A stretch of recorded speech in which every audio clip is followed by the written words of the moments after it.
नहीं दी थी कि वो अपना चार्ज संभाल सके। बहरहाल विदाउट वेस्टिंग टाइम मियां असलम इकबाल की तरफ चलते हैं। लाहौर में जो भी इस वक्त पीटीआई है उसमें बड़ा अहम उनका रोल है, सब चीज़ को समझते हैं। और ये जो ख़ास तौर पर गवर्नर ने जो अभी कहा है सहाफ़ियों से भी बात करते हुए कि थोड़ी देर के बाद आपको पता चल जाएगा कि क्या हो रहा है। मियां असलम इकबाल साहब, खबरें हैं कि डी नोटिफाई करने के लिए चीफ मिनिस्टर को एक बना लिया है नोटिफिकेशन और उस पर दस्तखत भी कर दिए हैं गवर्नर साहब ने। तो स्ट्रेटजी क्या है तहरीक इंसाफ की? बिस्मिल्लाहिर्रहमानिर्रहीम। बहुत शुक्रिया समी भाई। देखें, स्ट्रेटजी बिल्कुल सीधी है।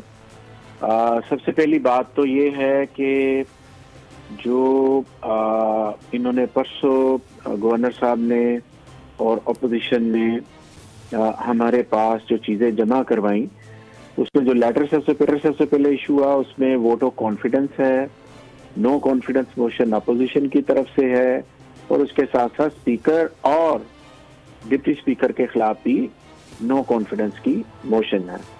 तो वो उन्होंने जमा करवाई, जो कि मैं समझता हूं कि पहले वाली निकाल के बाकी तीनों उनका आईनी हक है।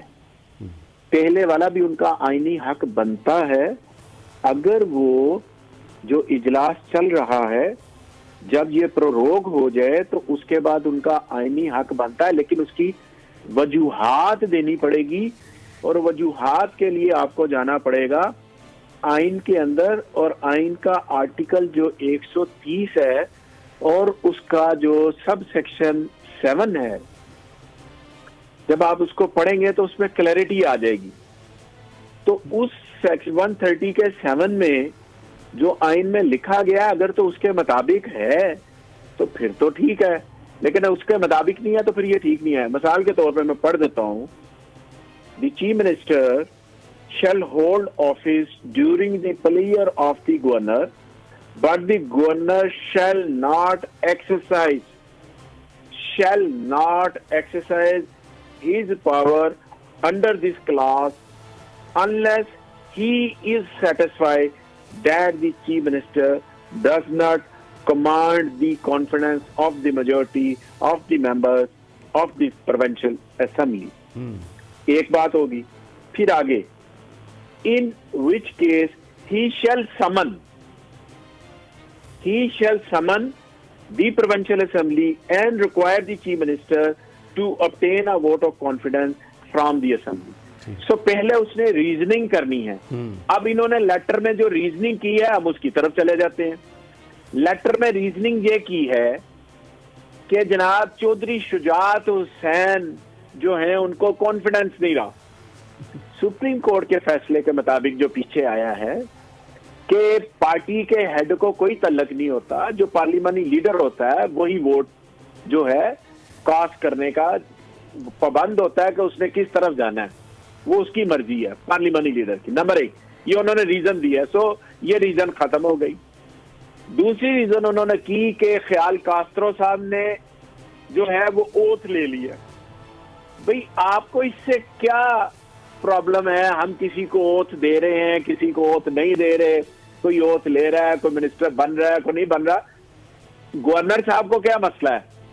गवर्नर साहब ने कोई फैमिली का मेंबर लगवाना था तो हमसे बात कर लेते, हम उसको कोई एडवाइजर वगैरह फिट कर लेते। लेकिन ये क्या तरीकाकार है कि जनाब आप कास्त्रो साहब नहीं ले सकते। तीसरी रीजन, हसनैन बहादुर दरेशक साहब ने रिजाइन कर दिया है।